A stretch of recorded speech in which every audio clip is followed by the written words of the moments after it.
जय हिंद दोस्तों, आशा करता हूँ आप सब लोग अच्छे होंगे। ऑप्शन ट्रेडिंग के पार्ट 2 वीडियो में आप लोगों को बहुत बहुत स्वागत करता हूँ। एनीवेज, आज का टॉपिक डिस्कस कर लेते हैं। तो पहला टॉपिक है अंडरलाइन एसेट या अंडरलाइन प्राइस क्या होता है। ये बहुत ही इंपॉर्टेंट टॉपिक है ऑप्शन ट्रेडिंग के लिए। दूसरा है स्ट्राइक प्राइस क्या होता है। तीसरा पॉइंट रहेगा एक्सपायरी डे क्या है और एक्सपायरी डे कैसे कैलकुलेट होता है। और चौथा रहेगा कि स्ट्राइक प्राइस और एक्सपायरी के ऊपर प्रीमियम प्राइस कैसे डिपेंड करता है। और फिफ्थ हम लोग क्या करेंगे, जो चीज हम लोग यहाँ पे पहला 4 टॉपिक में पढ़ेंगे वही चीज एनएससी के ऑप्शन चेन में जाके देखेंगे। तो दोस्तों बहुत ही इंटरेस्टिंग वीडियो होने वाला है, इसको जरूर ध्यान से देखिए। तो चलिए हम लोग शुरू करते हैं हम लोग का पहला टॉपिक।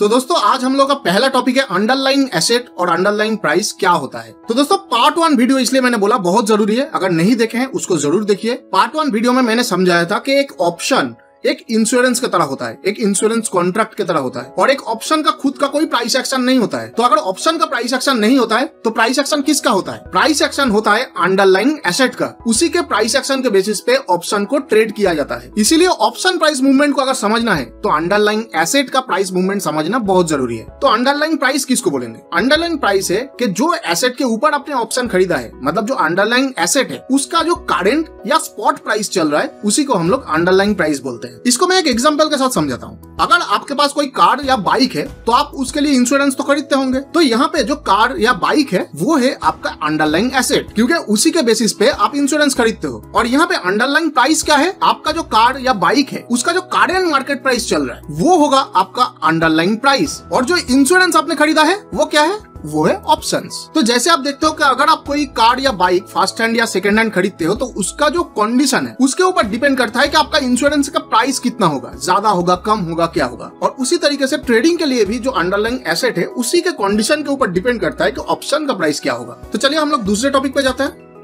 तो दोस्तों अभी हम लोग समझेंगे स्ट्राइक प्राइस, एक्सपायरी और प्रीमियम ये क्या होता है, इसके पीछे रिलेशंस क्या है। तो पहले हम लोग समझ लेते हैं कि एक पर्सन ए है और एक पर्सन बी है, और दोनों ही क्या किया, दोनों ही दुकान में कुछ खरीदने के लिए गए हैं और दोनों को ही एक 1 लाख रुपया वाला चीज पसंद में आया है और दोनों के पास ही अभी का अभी 1 लाख रुपया नहीं है। तो जो पर्सन ए है वो दुकानदार को बोला कि मैं 10 दिन बाद आऊंगा, 10 डेज बाद आऊंगा और इस मटेरियल को लेके जाऊंगा, मुझे अभी बुकिंग प्राइस देना है। और सेम पर्सन बी भी बोला कि मैं भी अभी बुकिंग प्राइस देना चाहता हूँ और मैं 1 डे या कल आऊंगा और इस माल को बाकी पैसा देके लेके जाऊंगा। तो दोस्तों आपको क्या लगता है, जो शॉपकीपर है क्या वो दोनों से सेम अमाउंट का बुकिंग प्राइस लेगा? Absolutely not. जो पर्सन बी है वो शॉपकीपर को बोले हैं कि वो 1 दिन बाद आके इस मटेरियल को पूरा पैसा देके लेके जाएगा। तो मैं सोच लेता हूँ कि ये शॉपकीपर जो है वो 1 लाख मटेरियल बेचने के लिए उसको 5000 का बुकिंग प्राइस दिया कि आप 5000 पे कीजिए और बाकी कल आके आप ले देके इस मटेरियल को लेके जाइएगा। और यहीं पे जो पर्सन ए है उन्होंने क्या किया, उन्होंने 10 दिन का टाइम मांगा है। तो इसीलिए ये शॉपकीपर कभी भी 5000 का बुकिंग अमाउंट के पर्सन ए को वो मटेरियल को नहीं देगा। पर्सन ए से वो हमेशा 10,000 के आसपास चार्ज करेगा बुकिंग अमाउंट के लिए, क्योंकि दोस्तों यहाँ पे जो दिन है वो ज्यादा है, पर्सन ए दिन ज्यादा ले रहा है। तो जो मटेरियल है वो बिकने के बाद भी जो शॉपकीपर है उसको अपने पास रखना पड़ेगा, तो वो दुकानदार के लिए एक एक्स्ट्रा बर्डन होता है। इसलिए हमेशा जो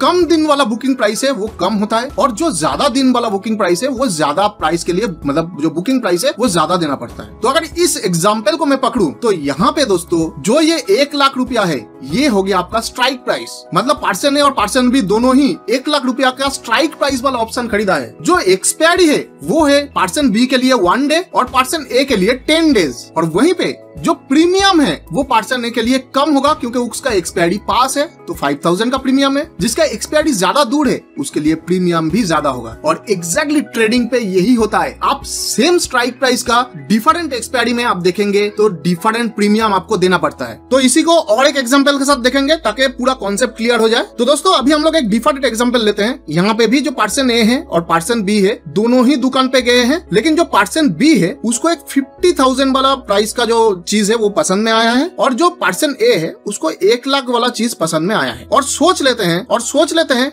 कि दोनों ही शॉपकीपर को बोले हैं कि हम लोग 5 दिन के अंदर, मतलब नेक्स्ट 5 डेज के अंदर हम लोग इन 2 मटेरियल को लेके जाएंगे। मतलब पर्सन बी जो है वो 50,000 वाला मटेरियल को लेके जाएगा और पर्सन ए 1 लाख वाला मटेरियल को लेके जाएगा। तो दोस्तों यहाँ पे भी मैं आपको पूछूंगा कि क्या दोनों का बुकिंग प्राइस सेम हो सकता है? यहाँ पे भी नहीं है, क्योंकि दोनों ही 5 दिन बाद लेके जाएगा। तो पर्सन बी इनका जो 50,000 वाला चीज पसंद में आया है, शायद दुकानदार इसके लिए जो मार्जिन मनी या बुकिंग मनी लेगा वो शायद 5,000 रुपीज हो सकता है। और यहीं पे जो पर्सन ए है उसको 1 लाख रुपया वाला चीज पसंद में आया है, तो शॉपकीपर उसको कभी भी 5,000 वाला बुकिंग प्राइस में इसको नहीं देगा, उसके लिए भी शायद 10% बुकिंग प्राइस ये लेगा, जो हो जाता है 10,000। तो दोस्तों यहाँ पे भी देखिए, तो ये जो 1 लाख और 50,000 है, ये क्या है, ये स्ट्राइक प्राइस है कि जिस प्राइस में आपको वो चीज पसंद में आ रहा है। और यहीं पे ये जो 5 दिन है, 5 डेज है, ये हो गया आपका एक्सपायरी या एक्सपायरी डे, और 5,000 और 10,000 हो गया इसका प्रीमियम। और यही चीज आपको ट्रेडिंग में भी देखने को मिलेगा कि अगर सेम एक्सपायरी का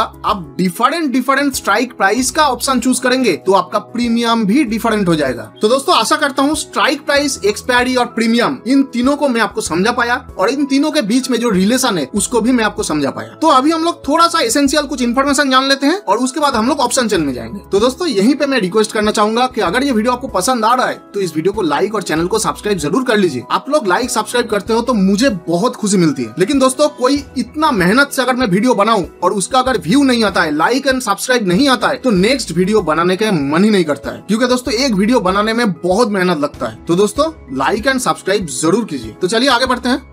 तो फ्रेंड्स अभी हम लोग कुछ एसेंशियल चीज जान लेते हैं स्ट्राइक प्राइस, एक्सपायरी और प्रीमियम के बारे में। पहला चीज हम लोग ये जानेंगे what is done in actual trading, मतलब एक्चुअल जो ट्रेडिंग होता है वहाँ पे ये स्ट्राइक प्राइस, एक्सपायरी और प्रीमियम को कैसे काम में लाया जाता है। तो दोस्तों स्टॉक और इंडाइसेस के लिए हम लोगों को मल्टीपल स्ट्राइक प्राइस मिलता है, और वो किसके हिसाब से मिलता है, वो स्टॉक या इंडाइस जिसको आप ट्रेड कर रहे हैं उसके वैल्यू के ऊपर डिपेंड करके कितना दूर स्ट्राइक प्राइस होगा वो हम लोगों को मिल जाता है। और ये सब कुछ हम लोग ऑप्शन चेन में देख सकते हैं। दूसरा चीज दोस्तों जो एक्सपायरी है उसका कुछ रूल्स है, मैं आपको बता देता हूँ कि जो स्टॉक है उसका expiry generally last Thursday of every month होता है, मतलब हर महीने का जो लास्ट गुरुवार होता है वहाँ पे कोई भी स्टॉक का एक्सपायरी डेट फिक्स्ड होता है। और जो इंडाइसेस होता है स्पेशली निफ्टी और बैंक निफ्टी, उसका एक्सपायरी हर वीक थर्सडे को होता है, मतलब वीकली एक्सपायरी होता है। लेकिन दोस्तों इसका भी कुछ एक्सेप्शन है, अगर थर्सडे या गुरुवार को हॉलीडे होता है तो जो एक्सपायरी होता है वो भी 1 दिन या 2 दिन आगे आ जाता है, मतलब उस थर्सडे के पहले जो भी लास्ट वर्किंग डे रहेगा उस दिन उसका एक्सपायरी को शिफ्ट किया जाता है। मतलब अगर थर्सडे को छुट्टी रहा तो एक्सपायरी वेडनेसडे को होगा, अगर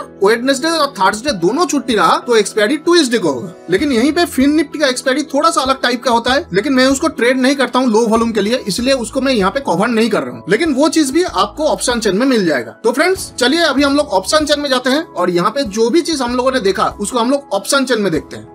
तो दोस्तों ऑप्शन चेन में जाने के लिए पहले हम लोग को NSE इंडिया के वेबसाइट बनाना पड़ेगा, फिर ऊपर वाला जो चीज है यहाँ पे मार्केट डेटा है इसके अंदर जाना पड़ेगा, और फिर नीचे आपको ऑप्शन चेन बोल के मिलेगा, तो आप ऑप्शन चेन में यहाँ से जा सकते हैं। तो ऑप्शन चेन में जैसे ही आप जाएंगे तो आपके पास ऐसा एक विंडो आ जाएगा। ऑप्शन चेन का डिटेल वीडियो बाद में आएगा, आज मैं सिर्फ इसका थोड़ा इंट्रोडक्शन कराऊंगा और मैंने जो आपको दिखाया वो चीज यहाँ पे मैं आपको दिखाऊंगा। तो दोस्तों ऑप्शन चेन का कुछ मेजर पार्ट है, जैसे यहाँ पे ये जो निफ्टी बोल के लिखा हुआ है इसी के अंदर आपको सभी इंडाइसेस का मिल जाएगा, Nifty, bank Nifty, fin Nifty सबका मिल जाएगा। इसके सिवा आप अगर कोई स्टॉक का ऑप्शन देखना चाहते हैं तो सिलेक्ट सिंबल पे जाके आप यहाँ पे स्टॉक का नाम सिलेक्ट कर सकते हैं, तो आपका जो स्टॉक का ऑप्शन चेन है वो यहाँ पे आपको दिख जाएगा। फिर आपको मैंने जो समझाया एक्सपायरी डे उसको भी आप यहाँ पे चूज कर सकते हो इस ड्रॉप डाउन से, और स्ट्राइक प्राइस को भी नहीं तो आप चूज कर सकते हो इस ड्रॉप डाउन से। हालांकि दोस्तों जैसे मैंने आपको बताया कि कोई भी ऑप्शन उसके अंडरलाइन के ऊपर डिपेंड करता है, तो जैसे मैंने यहाँ पे निफ्टी चूज करके रखा है तो आप देखो यहाँ पे NSE में भी दिखा रहा है कि अंडरलाइन इंडेक्स कौन सा है और उसका प्राइस कितना चल रहा है। तो इसलिए दोस्तों हर एक ऑप्शन उसके अंडरलाइन एसेट और उस अंडरलाइन एसेट के प्राइस के ऊपर डिपेंड करता है। यहीं पे मैंने आपको जो स्ट्राइक प्राइस समझाया, कोई भी चीज को सिलेक्ट करेंगे तो उसका एक स्ट्राइक प्राइस का लिस्ट आपको यहाँ पे दिख जाएगा। जैसे निफ्टी में हर एक 50 रुपया पे एक स्ट्राइक प्राइस आपको दिख जाएगा। और यहीं पे जो कॉल पुट है, जो मैंने पिछले वीडियो में आप लोगों को बताया था कि कॉल और पुट के बारे में, उसी का जो LTP होता है, यहाँ पे आप देख सकते हैं ये जो LTP लिखा हुआ है, तो कौन सा स्ट्राइक प्राइस के लिए कौन सा LTP चल रहा है वो आपको यहाँ पे दिखेगा। जो LTP है दोस्तों वो कॉल साइड में भी रहता है, पुट साइड में भी रहता है, और हर एक स्ट्राइक प्राइस के लिए यहाँ पे LTP दिया हुआ रहता है। तो ये जो LTP है दोस्तों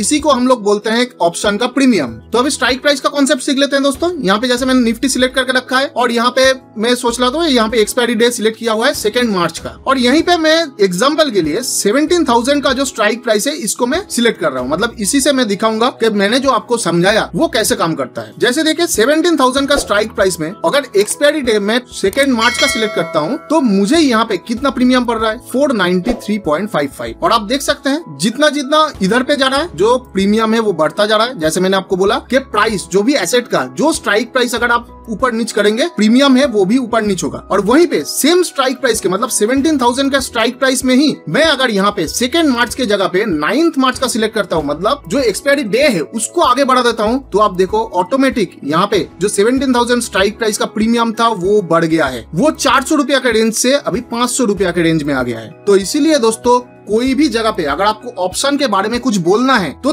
3 इंफॉर्मेशन किसी को भी देना बहुत जरूरी है। एक, आप कौन सा इंस्ट्रूमेंट के ऊपर ऑप्शन लिए हो। दूसरा, आपका एक्सपायरी डे कौन सा है। तीसरा, आपका स्ट्राइक प्राइस कौन सा है। और चौथा, आपने सी लिया है या पी लिया है। और पांचवा, आपका जो सी या पी है जो स्ट्राइक प्राइस पे ऊपर है, जो अंडरलाइन या जो एक्सपायरी डेट का है, उसका प्रीमियम कितना है। अगर ये 5 इंफॉर्मेशन आप किसी को नहीं देंगे या ये 5 इंफॉर्मेशन अगर आपके पास नहीं होगा तो कोई भी आपको सही तरीके से ऑप्शन के ऊपर हेल्प नहीं कर पाएगा। या मैं बोल सकता हूँ कि ये 5 इंफॉर्मेशन अगर सही तरीके से आपके पास नहीं होगा तो आप ऑप्शन में ठीक तरीके से ट्रेड नहीं कर पाएंगे। तो दोस्तों, अगर ये वीडियो आपको पसंद आया है तो इस वीडियो को लाइक कीजिए, चैनल को सब्सक्राइब कीजिए और बेल आइकन को दबा के ऑल नोटिफिकेशन को इनेबल कीजिए ताकि मेरा आने वाला हर एक वीडियो का नोटिफिकेशन आपके पास सबसे पहले पहुंचे। क्योंकि इसके बाद भी ऑप्शन लेके बहुत सारा वीडियो आने वाला है। मैं पूरा का पूरा ऑप्शन का नॉलेज आपको इस वीडियो सीरीज में देना चाहता हूँ। और दोस्तों, कोई भी क्वेश्चन या क्वेरी है तो आप कमेंट करके मुझे पूछ सकते हैं, मैं उसका आंसर जरूर देने का कोशिश करूंगा। नहीं तो आप मेरा टेलीग्राम चैनल ज्वाइन कर सकते हैं और वहां पे भी आप मुझे क्वेश्चन पूछ सकते हैं, जिसका लिंक आपको इस वीडियो के नीचे और डिस्क्रिप्शन में मिल जाएगा। तो दोस्तों, आज के लिए इतना ही। हम लोग फिर मिलेंगे और एक नया एजुकेशनल वीडियो के साथ।